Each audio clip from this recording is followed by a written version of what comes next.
All right, ladies and gentlemen, we have the man on the line, ladies and gentlemen. He is right here with us. So, ladies and gentlemen, first off, let me introduce you to this brother. This brother is super talented. He has a extremely, I don't want to say political, I want to say cultural event that's coming out real soon. It's called Love in Black and White. We're going to give you that email address. Ladies and gentlemen, he is an actor, he is a writer, and he is a producer. I would like to present to you Mr. Dempsey Gibson. Hello, everybody. Hey, what's going on, sir? What's happening with you? Thank you for that very, very nice introduction. I appreciate that. That be well, I kind of work for you now, so. So that's right. So that being said, for people who live under a rock, tell people who you are. Well, basically, I am a writer, a musician, an actor, like you said, kind of an actor, mainly a writer. Based out of Charlotte, North Carolina. I've written and created about 13 original television shows, one documentary series, and 2 feature films. So I stay pretty busy writing. What is your inspiration to writing? Because writing to me, as you know, I just wrapped a movie that I wrote, the screenplay for. That was harder to me than actually acting. So what inspires you and gives you these creative juices for those shows?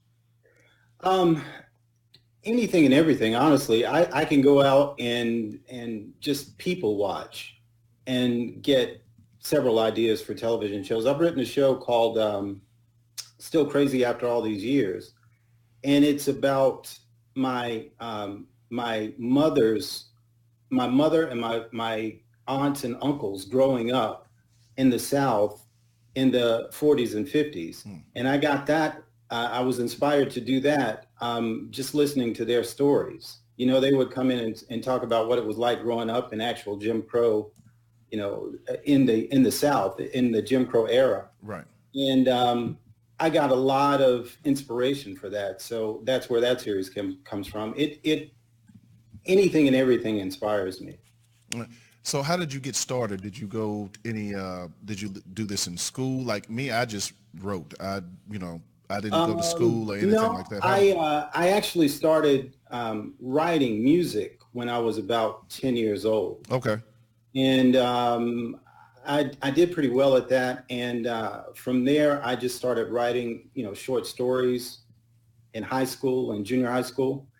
And it just grew from there, and I have a love of television, film, anything creative. Right now I'm working on a play. It's going to be a 5-act play with probably about 3 or 4 people in the play. And it details my mother's passing. She recently passed from Alzheimer's. Oh, wow. Sorry to hear that, sir. I appreciate that. And I'm writing a play about my experience taking care of her, in those last few months. So just anything is inspirational for a writer. You're creative. You can be walking down the street and something just hits you. Right. Well, I guess it's a little different for me because if I'm writing something that I see versus somebody giving me a project and say, hey, we need you to write this for this book or that book or this play or whatever the situation is. Right. So I'm still learning, of course, but I found that more challenging, but also the most rewarding out of everything. Right.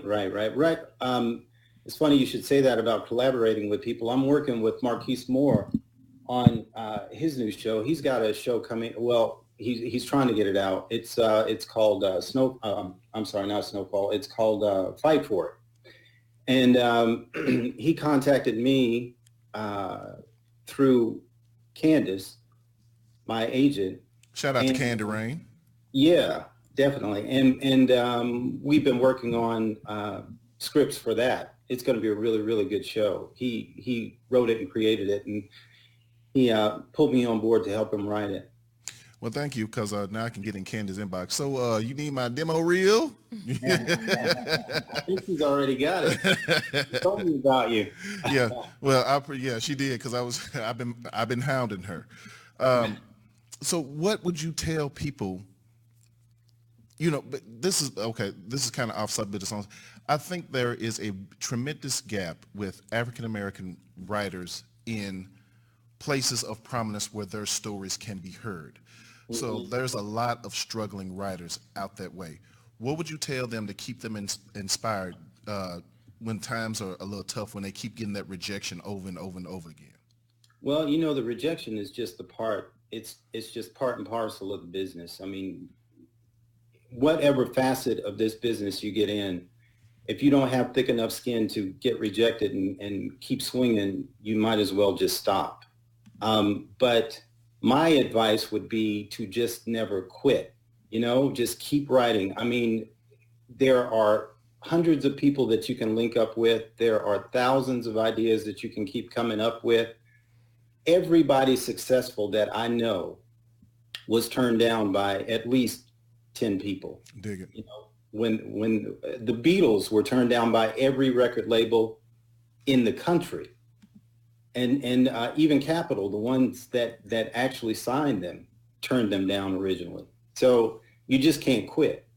That's the best advice I can give you is, if you really believe it in your heart that this is what you're supposed to do, then you just don't quit. You just keep writing. You keep doing what you do. Well, that's great advice, because I get hit with that question a lot, and so do a lot of actors here in where I'm from. Draper Winston and all those cats. Because what happens is that the younger generation sees us, and they don't know that the dues we done put in to even try to get to this particular point, the casting calls, the callbacks to everything like that. Well, everybody sees the finished product, but they don't see the work that goes into it. That's the thing. Everybody wants to be a star. They want the big cars and the big house, but they don't see the sweat and tears that goes into getting that, achieving that, And with me, it's really not about the superfluous stuff, the cars and the houses and all that kind of stuff. It's more about the product. I want to make something that lasts, something that touches people for years to come. Exactly. I've got a television show now that I've just finished, and it's called Daddy Old School, and it's like it's sort of like a modern day Andy Griffith show, only with black cast. And that's the kind of stuff that I'm going for, because, the Andy Griffith show was on in 1960. Right. It's still as good today as it was then. And that's what I want to do, with my work, with the stuff that I do.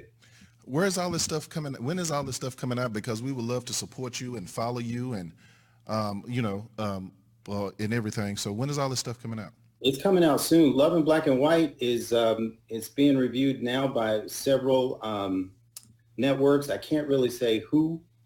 I know you know how that goes. I can't tell you exactly who we're working with, but it's very close to getting a green light. And the other shows, we have been in talks with a lot of different networks on several of these shows, and it's coming soon, man.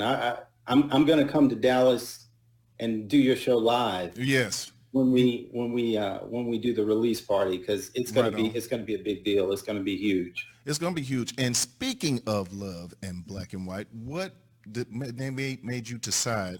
Ladies and gentlemen, Love in Black and White is a 4-part documentary series about integrated life in American from 1940 to present day, and how media, television, film, and music has both helped divide and bring together its people. How did you come up with this? Honestly, I was just looking at how many different ways that we have told this story before, and what is the original slant. Mm-hmm. And the original slant for me was that it has never been shown through the lens of the media. Right. How music, television, film has all tied together to help change the point of view of interracial relationships, specifically between blacks and white in this country since 1940 and present day. And one of my executive producers, Jenny Jones, out in LA, she came up with a really good tagline, how much change stays the same. So we kind of retooled it, and we thought, how much have we really changed since 1940? That's what I was just thinking. Because to me, the same issues we were fighting in the 40s, 50s, and 60s, we are still fighting in present day in the same characterization of this group versus this group. The narrative really hasn't changed all that much. That's true. That's true. And if you look at the power struggles of what we're going through today in 2018 as a nation, as opposed to what we were going through in 1940, you're right. We have a little more freedom by law. Things like Jim Crow and whatnot have been struck down. You can get married interracially in this country now. As recently as 1967, that was still against the law. It sure was. So you can do that, but just mentally, how far have we come? You see more and more interracial couples today, and younger people, it really doesn't, I don't think it registers to them as much. It doesn't matter as much, but it's still institutionalized here. And you see that reflected from the highest office of the land. Especially today. in this office, this person here, does it sicken you as much as it sickens me to see what's the word I'm looking for, James? The separation, the divisive, what's the word I'm looking for? With Trump? Don't say his name. It's 45. 45, my bad. It starts with a D, divisiveness. Divisiveness. Yeah, divisiveness, that this president is supposed to be for all American people. But what he tweets and what he says and his angles, I personally think that the country has been set back at least 50 years. Because now you've exposed the younger generation to all the hate, all the back and forth. And, when people like that, the office itself should be a shining example of what the country should be. You understand what I'm saying? Right. My take on Trump is, if you look at my Facebook page or Twitter feed or anything like that, right away that I am not a Trump fan. My take on that is it's disheartening to me to see how far we had come with Barack Obama. Exactly. And how far that pendulum has swung back with Donald Trump. A U-turn, damn near a U-turn. Yeah, exactly. And the racism has always been there, but now it's buttressed by the power of that office, and he makes no excuse for it. And you're right, I think it does kind of set us back, but I'm very hopeful that the midterm elections will starting to straighten the path, start to get us back to where we can be. Right on. Balance Because of power. I don't believe that this nation is overwhelmingly racist. Right. I don't. I believe there was more good than bad. I just think that it has been highlighted and it has been given the green light by the head guy now. Mm-hmm. That those very fine people. The attitudes that were there can come out in the light now, because he's okaying it. But I still believe there's more good here than bad. So I do believe that. I have a question. So with the work that you're doing, because I'm a big fan of, when things are remade, because we have revisionist history that happens a lot. So when we have this younger generation that's coming along, they don't know some of the other stories that, that happened, let's say 20, 30 years ago. Mm-hmm. Are you incorporating that into your work? That's all that Love in Black and White is. It's a history lesson, basically, from 1940 to present day. So, yes, to answer your question, there is a lot of there's a lot of points there that a lot of young people would have no clue about. Some older people don't even know about it. Did you know that Star Trek in 1967, the first interracial kiss was between Sure was. the guy that played Captain Kirk and Lieutenant Uhura. And did you know that most states in the South Wouldn't show it. preempted that show that night. Right. Because they did not want it seen. Well, I mean, I thought it was Jim Brown when he kissed Raquel Welch. No, that came years later. Oh, okay. Okay. Star Trek was in the 60s. In a movie.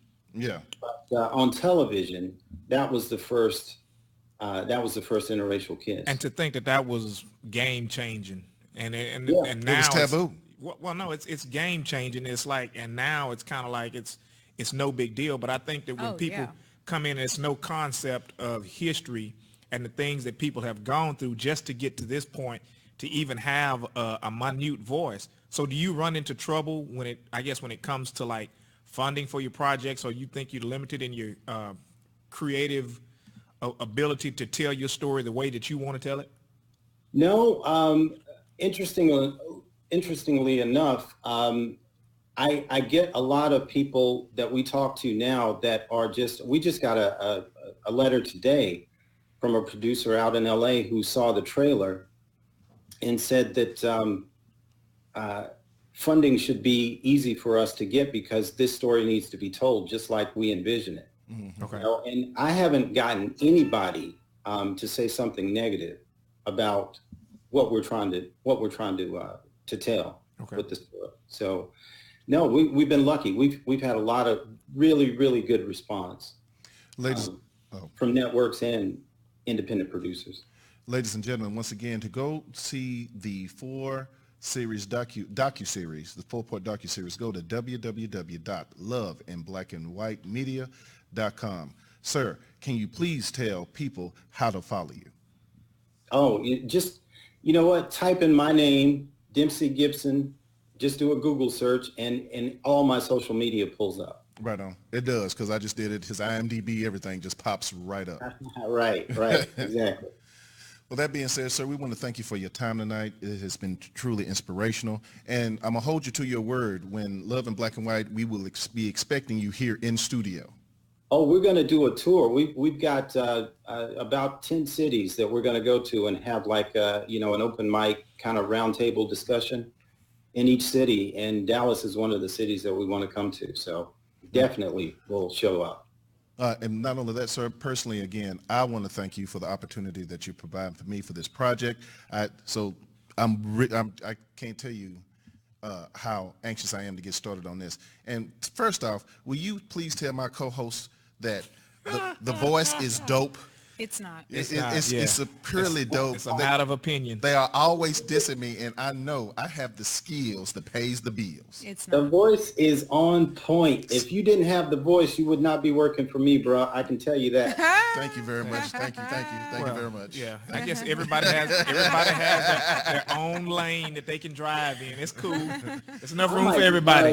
Because all of y'all sound good to me, to tell you the truth. All righty, sir. We'll be catching up with you soon. Thank you so much for your time tonight, and we appreciate it. All right. Thank you. I appreciate it. Thank you. Thank you. Ladies Bye-bye. and gentlemen, once again, that is writer, producer, creative guru, Dempsey Gibson.